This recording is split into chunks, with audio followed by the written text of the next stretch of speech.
Chapter 20. Reluctant Allies.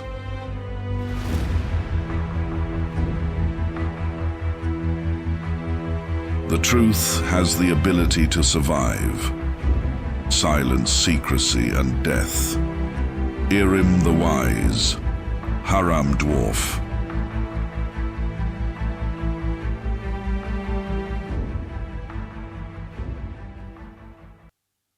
Their eyes were dead, if those lifeless orbs could be called eyes at all.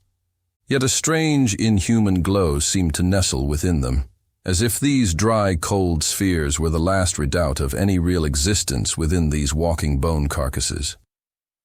Perhaps they were the last vestige of the living beings they used to be, the only reminder that these creatures had once roamed the world of the living. The twins were at their zenith, baking the dry earth below with their oppressive blinding glare. It was one of those afternoons when the temperature rose by the hour. One of those afternoons when you could cook a fish on a smooth rock. One of those afternoons when, even in the shade and in the shelter, the scorching heat makes the path ahead shimmer and causes rivers of sweat to run down glinting foreheads. For the group of saurians guarding the approaches to the city of Rada, it was not so distressing. Their scaly reptilian bodies can withstand such high temperatures. Many of them lived in deserts and arid regions, where an afternoon like this could be considered a mild spring morning. Saurians are not very talkative creatures, nor are they easily frightened. When they caught sight of the horsemen, still hazy and formless in the distance, they did not hesitate to grab their spears and assume their most menacing stance. Friend or foe, they would have to break through the line of reptilian creatures who were ready to put up a dogged and vicious defense. This was well known to the commanders of the cult troops, who did not hesitate to give these beasts the opportunity to display their aggression and violent nature at every opportunity. Not only did they give them a privileged place in the attacking ranks, but also deployed them to secure or block key entrances and exits. Saurians endured the most adverse conditions without complaint. True prodigies of nature, they are never afraid, and only need the slightest provocation or excuse to brandish their weapons. Their imposing stature, massive sturdy backs, and impressive appearance make them formidable opponents, even when the fight is no more than a simple duel of glances. There were 6 of them. 6 magnificent specimens of Karg saurians from the Bagum Desert. They towered more than 6 feet above the ground, as if defying the gravity that pulled everything else down. Their bare limbs, covered by the natural scales of their green skin, were an immense wall of compact, hard muscle, adorned with necklaces of beads and bones. They stomped the burning earth with their powerful 3-toed feet, armed with claws and spurs. Their jaws opened to reveal a terrifying array of razor-sharp teeth. Their crests bristled like the sails of a ship, and they had long, pointed horns that would rival that of the most magnificent prize bull. They were 6 impressive specimens, capable of killing 3 times as many men.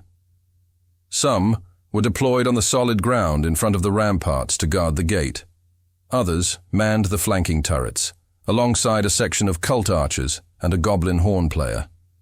And all were supported behind the walls by a squad of orcs. The reptilian warriors brandished their tiark, broad-tipped spears, and swung their stout tails in anticipation of action. Their crests. Rarely do they feel threatened enough to spread it out. Yet not one of them moved a muscle to confront the small number of sinister horsemen who approached the gates at a leisurely pace. The saurians looked on impassively as the riders finally halted their mounts in front of them. The horsemen showed no signs of fear or apprehension.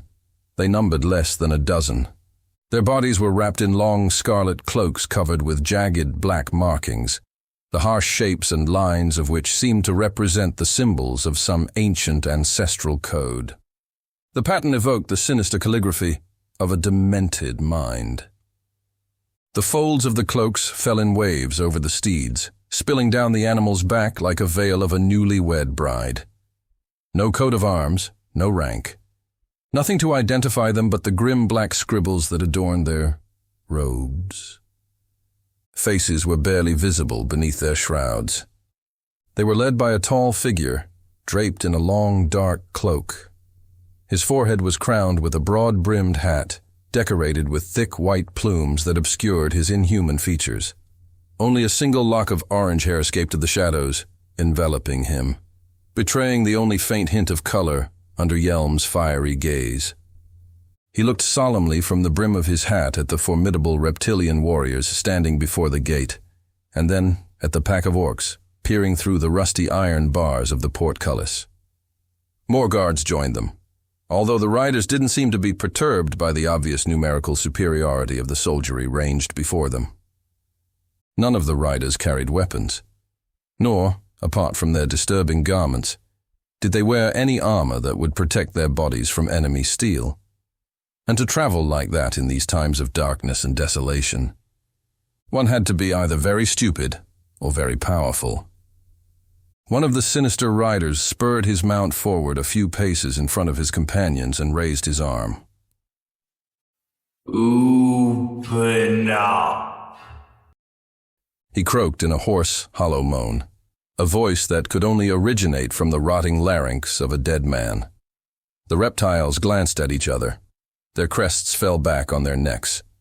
Their mighty spiked tails ceased to swing from side to side. Only the most stubborn or reckless of them still bore their sharp teeth in symbolic defiance. The rusted, aged steel of the portcullis rose with an excruciating screech. The defenders stepped aside, opening a path into the wide entrance of the city.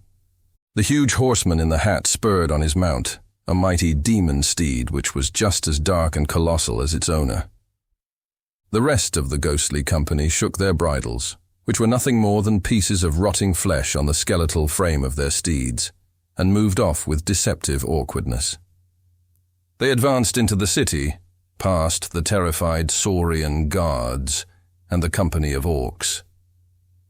The onlookers were not fooled by the apparent fragility of the riders' half-consumed limbs, which looked like they could break off and fall to the ground at any moment.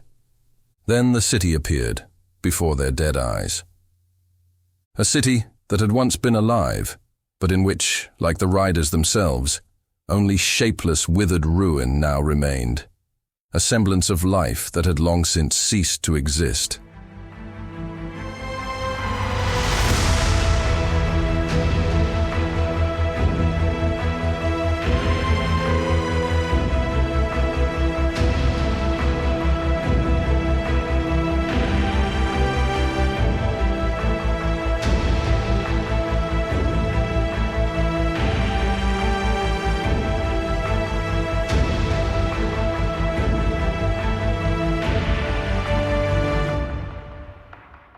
They are here, Your Excellency. They say they will not leave until Your Excellency receives them. Ra hurried over the threshold of the door that connected the main celebration hall with the inner chapels and chambers of the temple. There he discovered slaughter and carnage. Several of his monks had fallen under the Orcish axes. Their blood-soaked bodies littered the polished marble of the hall. The perpetrators of this gruesome act were half a dozen orcs, 2 of which were huge in corpulence and height. They were accompanied by a goblin leader who was carried in a litter by a retinue of slaves. They had apparently forced their way into the hall. Their distorted faces snarled with rage, openly threatening further hostility. The blood of their victims was dripping from their crude, jagged weapons. They faced a group of terrified priests who stood cowering in their path. Without hesitation, the Cardinal strode towards the orcs, his eyes blazing with fury. He was accompanied by some of his most qualified servants. Take your complaints to Takehasu, you damned bastards. It's him you should be bothering, not me. The old man shouted firmly. This is a sacred chamber. Who let these feathered pigs in here? Get them out of my presence! From outside, the nearest cult soldiers had begun to arrive. Grulda eyed them warily. The first rank reached the orcs, flanking the goblin lord and his small retinue. These were not just your common orcs, warrior. These were formidable beasts, the most capable of their kind, huge and ferocious like the warlords and clan leaders they were. They flaunted their most fearsome battle trophies and had daubed themselves in war paint to show off their power and prestige. The guards knew at once that these orcs would only leave the temple of their own free will. It would take more than steel to change their minds if they insisted on staying. Hold your tongue, Coyote. The goblin lord rebuked the cardinal in a strong, stilting accent, displaying a very wide and malicious grin. Now you say the Sivani are Mosha, and you say the great Wargam, and the mighty Grulda, and the rest of the Kabu, who give you glory, are Mahosha. Too bad if you insult us, for we do not obey the Coyote, although we fight with them, for now. To the pit with you, you filthy little rat! Where would you be without the revelations of our mistress? The priest rebuked them harshly. Pillaging some poor village of shepherds to bring some fresh meat to your lairs, or slaughtering each other in stupid tribal wars. She gave you an identity, she gave you power and strength, and we have given you a place in our new order. You are nothing more than filthy, wart-skinned pigs, scum of the earth without culture, honor, or purpose, ungrateful, vile savages. Wargam was a gigantic orc. He stood well above 6 feet tall. He towered above the average orc and the tallest of humans. He was also a prodigy of strength, a truly gifted specimen. It was not hard to imagine how he had come to be warlord of the Gur in the midst of so much competition. He was renowned for having a violent temper, which only enhanced his brutal and violent reputation. With an unstoppable movement, the mighty orc leader reached out and grabbed the monk's wrinkled, veined neck with his massive hand. He lifted the old man high above his head, as if he were made of paper. The guards immediately brandished their weapons. The old cardinal kicked helplessly, as his face began to redden and swell from the pressure exerted by the orc's fingers. His throat could only make the agonizing sounds of suffocation. The cult soldiers did not hesitate to intervene. With their blades at the ready, they tried to approach the mighty orc, only to find the sharp edge of Grulda's colossal battle-axe in their way. It was a huge double-bladed weapon, admired among the orcish kind for the death and destruction it had sown. The first blow cleaved the boldest of the cult soldiers in two, his blood spilling like a fountain on the polished black stone floor. A second blow felled another, sending his shattered remains flying several yards across the chamber. With a third brutal strike, the savage steel ripped into the stomach of a courageous guard who tried to charge the orc chieftain. But his bravery was only rewarded with a gruesome and painful death. He soon howled and writhed in agony as his gut spilled onto the already blood-stained floor. The fourth was only a feint, for no one else attempted to approach. Grulda's callous eyes were fixed on the anxious-looking reinforcements that began to arrive in the chamber. None were brave enough to approach the orc war chief and his huge axe dripping with fresh blood. Now listen, you pathetic little nut, snorted Wargam, the tallest and strongest of the orcs, as his huge fist tightened around the reddened and bruised throat of the high priest. The old man's mouth opened as he desperately struggled to get some air into his lungs.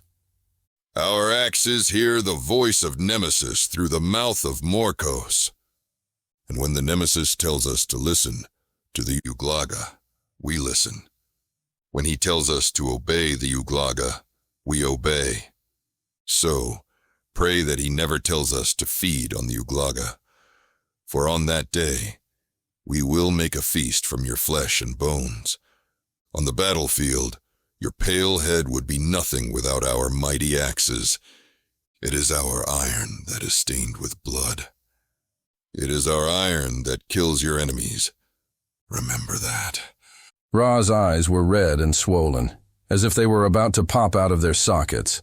A visceral hatred oozed from his wrinkled face, constricted by the orc's tightening grip. It invoked a supreme effort that originated from deep within the priest's dark heart, eclipsing the pain inflicted by his aggressor. Then, the battered throat muttered something. You die!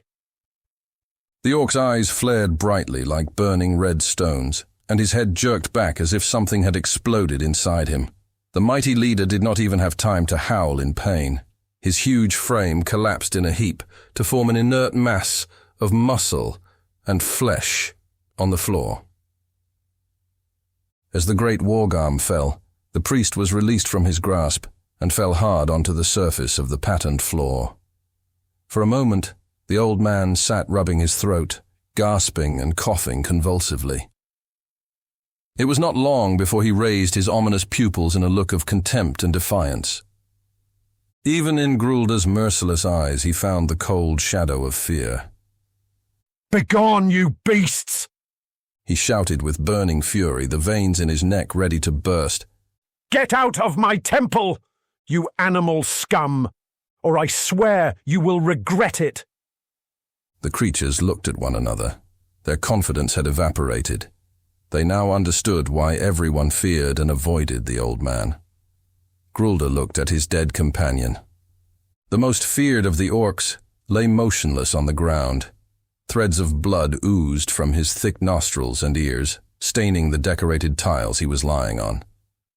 Then the clanking of armor was heard again at the entrance to the enclosure. This time, it was not mere foot soldiers. Those who had just entered were Nephirai centurions, the elite of the cult's army. In front of them stood the imposing figure of a colossus. The ruthless orc assessed the slim chances of success against the elite troops, then looked down at the fallen warchief. Wisps of foul-smelling smoke rose from his withered eye sockets, throat, nose, and ears. Then he turned to the monk who had just struggled to his feet. He was tempted to cut off the monk's head with a single swipe of his axe, but the nauseating vapor emanating from the dead orc's entrails made him think again. With a grimace of restrained frustration, he led the other orcs from the chamber. The Sivani leader had no choice but to order his slaves to follow them. "Tell the Gur to choose a more intelligent leader next time." The Cardinal croaked after them, kicking the huge, lifeless body. Once the warlords had disappeared behind the massive gate, Monsignor Ra, the Dark Cardinal of Thanar Kalabar's Temple of the Lunar Goddess, unleashed his fury upon the guards and monks inside. "Get out of my sight, you cowardly scum!" he screamed. "You are good for nothing. You don't deserve the air you breathe. I should gut you all, impale you on burning irons until the suns dry your insides. Get out, you dogs. Leave me alone before I come to my senses and have you all beheaded. Get out now!" He shouted angrily. The group of monks and soldiers hurried off, leaving the mighty cleric alone in the vast, cold hall. His head ached, and his old muscles felt sore and stiff. The mitre he wore on his wrinkled forehead had fallen off in the struggle with the orc chief. The embroidered stole seemed to crush his chest and shoulders beneath it, causing his back to buckle. Finally, he collapsed onto the excessively elaborate throne that presided over the vast hall. He lowered his withered brow, burdened with anxiety and exhaustion, and he closed those tired and dry eyes, cold and cruel as death itself. For a moment he separated himself from the dark world he had helped to create. You seem to have difficulty keeping order, Monseigneur. A sibilant voice came like the wind through the cracks in the window. Some say you are too old for the job. It was another voice, similar to the previous one. It was an eerie sound from beyond the grave that would make the hair of the bravest warrior stand on end. The monk lifted his head and looked upon the huge hall, supported by numerous columns many times the height of a man. In the darkness that shrouded the vast chamber, only the mangled bodies of the fallen and the bases of the pillars were visible, dimly illuminated by the faint rays of light that shone through the openings in the walls. Our report should disprove certain opinions about you. Another voice added. Like the previous one, it resounded with the same hissing, mournful resonance. Who the hell is there? There was an uncomfortable silence. I am pleased to find you strong and full of life, Monsignor Ha. The sinister monk, who had lowered his head again, let out the faintest hint of a laugh as he appreciated the irony of those words. He had recognized that last voice. I am a cardinal now, Sorom. Come out at once, you sarcastic bastard. You and the scum you keep company with. The decrepit priest spat into the shadows. Silence again. Then from behind one of the many huge pillars supporting the sharp stone vaults, the shrouded figure of a corpse emerged, riding the withered carcass of a horse. Soon more horsemen, clad in crimson cloaks that cascaded down their backs like waterfalls of blood, emerged from the gloomy shadows. In front of them stood Sorom, his head obscured by a quaint hat that hid his voluminous orange mane. He smiled as he approached, mounted on the back of his sturdy demon steed, with his spectral guard following behind. I see the years have been kind to you. You have guts. I have to admit it. I should call you Cardinal, then. He asked, with the usual irony in his deep, sonorous voice. It's Excellency now, isn't it? He pretended to correct himself. You will forgive me if I am not enthusiastic about our reunion. The priest replied with spite ringing in his words. What are you doing here, Sorom? And who are your new friends? Oh, exclaimed the Lionid with a malicious grin. I've made some progress over the years. I see, he sneered. Some gravedigger owed you a favor, did he? The joke didn't go down well with the spectral cohort, who closed ranks behind Sorom. They shifted uneasily in their saddles. The same snake's tongue. The Lionid rider remarked with a chuckle. You have not changed, Ra. But my new friends are not the mindless scum the cult normally employs. They are the descendants of Nefando, the Levitani. I'm sorry you've been so absent from the upper echelons, you decrepit old toad. But the 12 have formed an alliance with your dreaded Osric. Soon this place will be filled with them.